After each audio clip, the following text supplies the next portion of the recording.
जय श्री सीताराम। जय जय जय श्री सीताराम। हर हर महादेव, हर हर महादेव, घर घर महादेव। जय श्री शिव शंकर भोलेनाथ बैजनाथ। जय बाबा बैजनाथ। जय जय जय श्री सीताराम। हर हर महादेव, घर घर महादेव। जय बाबा बैजनाथ। बाबा बैजनाथ हमें आयल छी बिखरिया, अहाँ के दुअरिया ना।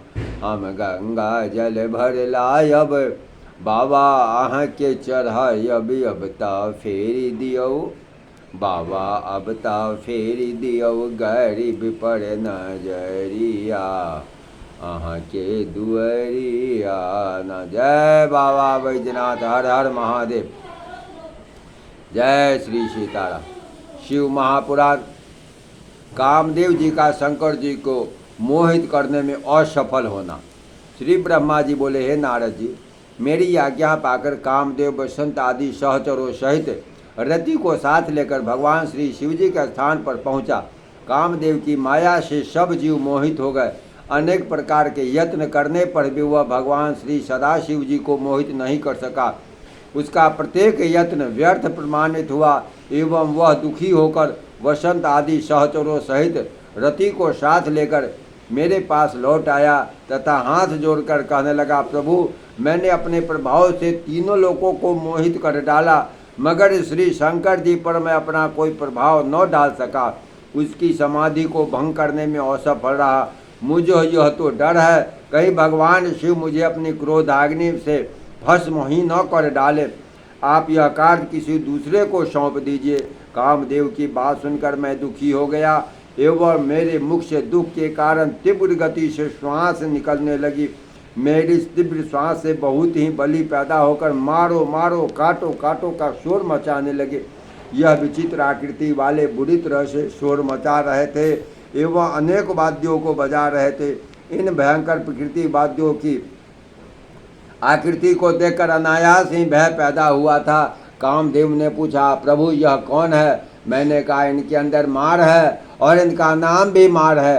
कामदेव ने कहा, प्रभु यह क्या करेंगे तथा कहाँ रहेंगे? मैंने कहा, यह सदा तुम्हारे साथ रहेंगे, तुम्हारी सहायता करना इनका काम होगा।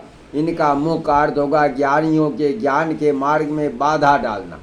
मेरी बात सुनकर कामदेव एवं रति को संतोष हुआ। मैंने कहा, कामदेव, तुम अपने शस्त्रों के साथ अब की बार इन मारों को भी साथ लेकर भगवान श्री सदाशिव जी के स्थान पर जाओ एवं भगवान पर अपना प्रभाव डालो।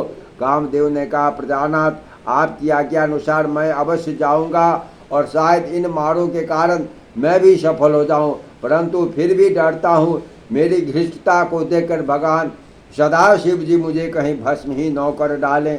इतना कर कर कामदेव रथी बसंत एवं मार्गनों को साथ लेकर दोबारा भगवान श्री सदाशिव जी के स्थान पर गए तथा वहाँ जाकर उसने और उसके साथियों से जो कुछ भी भगवान सदाशिव जी को मोहित करने के लिए हो सका किया, परंतु वह अपने प्रयत्नों में सफल न हो सका।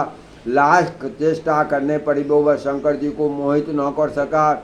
इस पर वह निराश होकर अपने सहचरों सहित एक बार फिर मेरे पास लौट आया तथा मुझे कहने लगा, पिताजी, आप शंकर जी के विवाह की कोई और ही व्यवस्था कीजिए, मैं इनको मोहित नहीं कर सका, शायद कर भी न सकूं। इतना कहकर वह मुझको प्रणाम करके वहां से चला गया।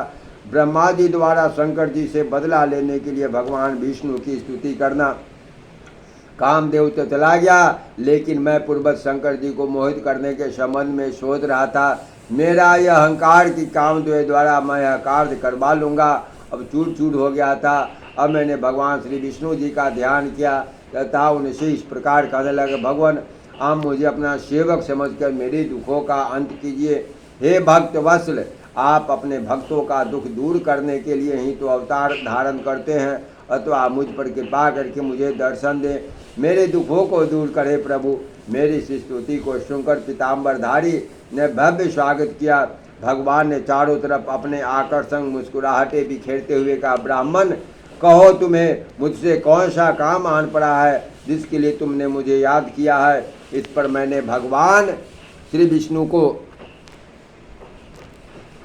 बीते हुए सब की सब बात बता दी। मेरी बात सुनकर भगवान श्री विष्णु हंसकर मुझे समझाने लगे, तुमने अपनी कन्या को देखकर ही मोह पैदा हो गया था तथा उसको कुदृष्टि से देखा था। तो उस समय भगवान श्री सदाशिव जी ने आकर तुम्हें और तुम्हारे पुत्रों को बहुत धिक्कारा था तथा तुम्हारे पुत्रों के समक्ष तुम्हारी निंदा की थी। मगर ऐसा उन्होंने क्यों किया था?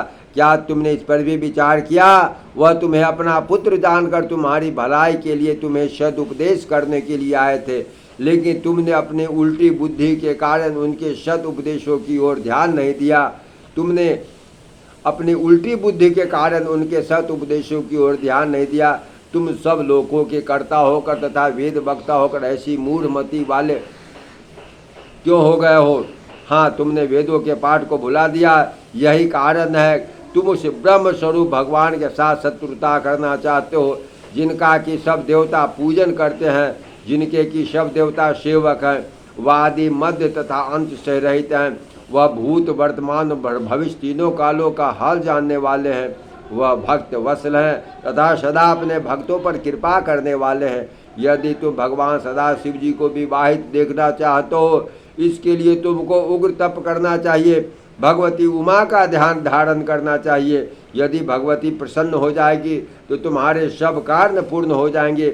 भगवती शिवा अवतार लेकर किसी की कन्या हो जाएगी एवं फिर उनका भगवान सदाशिव जी के साथ विवाह हो जाएगा। इसके लिए तुम्हें दक्ष को भी तप करने के लिए तैयार करना चाहिए। उसके तप करने से भगवती पार्वती उसके यहाँ कन्या के रूप में जन्म लेगी। भगवती उमा कहूँ सदाशिव जी पत्नी के रूप में ग्रहण करके भक्तों के दुखों का अंत करेंगे। बस एक यही विधि है जिससे तुम भगवान श्री सदाशिव जी को विवाहित देख सकते हो। इतना कहकर पीताम्बरधारी भगवान विष्णु अंतर्ध्यान हो गए। श्री ब्रह्मा जी बोले, हे नारद जी, भगवान विष्णु के आदेशानुसार मैंने भगवान श्री सदाशिव जी से वैर भाव त्याग दिया। मैं समझ गया भगवान श्री विष्णु जी जो कुछ कहते हैं वह ठीक है। मैंने विचार किया था वह सब गलत है, अतः मैंने दक्ष को बुला भेजा। जब वो आए तो मैंने उनसे कहा, दक्ष, मुझे वैसे सदाशिव जी से ईर्ष्या थी, इसलिए मैंने कामदेव तथा रथी को उनको मोहित करने के लिए उनके स्थान पर भेजा। कामदेव ने उनके स्थान पर जाकर उनको मोहित करने के लिए अनेक प्रकार के यत्न किए, जिससे सब जीव मोहित हो गए, मगर शिव जी वश में न आए। उनके सारे यत्न व्यर्थ हो गए। मैंने उनसे दोबारा मार्गनों के साथ सदाशिव जी के पास भेजा, परंतु परमात्मा शिव मोहित न हुए। वह निराश होकर लौट आया। कामदेव तो निराश हो गया, लेकिन मैं निराश न हो सका। मैंने सब भगवान सदाशिव जी को मोहित करने का उपाय न देखा, तो अपनी सहायता के लिए श्री विष्णु जी की स्तुति की। मेरी स्तुति करने पर कुर्नेश विष्णु जी ने मुझे साक्षात दर्शन दिए। वो मैंने फिर अपना सारा दुख उनके सामने रखा।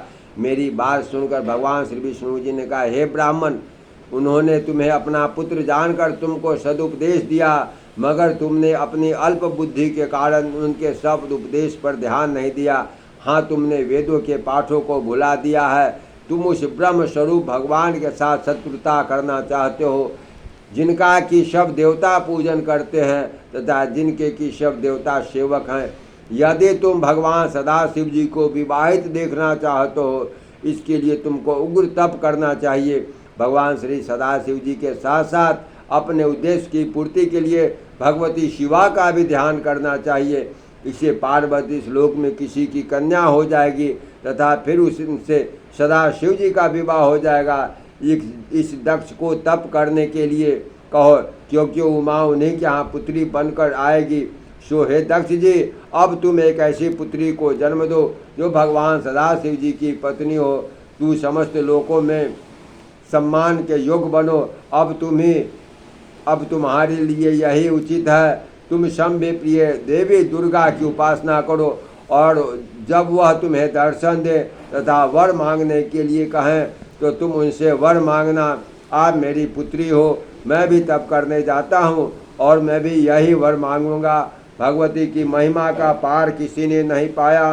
तब भगवान श्री सदाशिव जी ने हमें पैदा किया था, तो उस समय मेरी तथा भगवान विष्णु जी की प्रार्थना पर उन्होंने कहा था कि हम हर नाम धारण करके अवतार धारण करेंगे।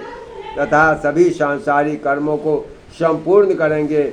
हमारी आदि शक्ति, जिनका भी एक अंश भी श्री लक्ष्मी जी हैं, अवतार धारण करके हमारी पत्नी बनेगी। दक्ष से संसार की उत्पत्ति उन आदि शक्ति द्वारा ही हुई। वह सबकी माता अब वही सती के नाम धारण करके हमारे यहाँ जन्म लेगी। इसलिए अब तुम ऐसा उपाय करो जिससे कि आदि शक्ति का अवतार तुम्हारे घर में हो। इसके बाद श्री दक्ष जी मेरे आदेशानुसार मंदराचल पर्वत पर तप करने के लिए चले गए। प्रेम से बोली श्री शंकर भगवान की जय, माता महालक्ष्मी की जय, अन्नपूर्णा माता की जय। जय जय जय श्री सीताराम। श्री राम जय राम जय जय राम, श्री राम जय राम जय जय राम, श्री राम जय राम जय जय राम, श्री राम जय राम जय जय राम। जय श्री सीताराम, जय श्री सीताराम। अगर आप सनातन धर्म से हैं, धर्म में रुचि है, तो इस चैनल को अवश्य देखें सुने और अपने मित्रों को, अपने संपर्क में आने वाले को भी ये कथा सुनाएं। उनको कहें चैनल सब्सक्राइब करें। प्लीज़ कृपया करके इस चैनल को लाइक, शेयर और सब्सक्राइब करके आगे बढ़ाएं, जो मेरा भी उत्साह बढ़ेगा और मैं आप लोगों को ये सब धार्मिक कथा कहानी अवसर आने पर सुनाते रहूँगा। जय श्री सीताराम, जय श्री सीताराम, जय श्री सीताराम।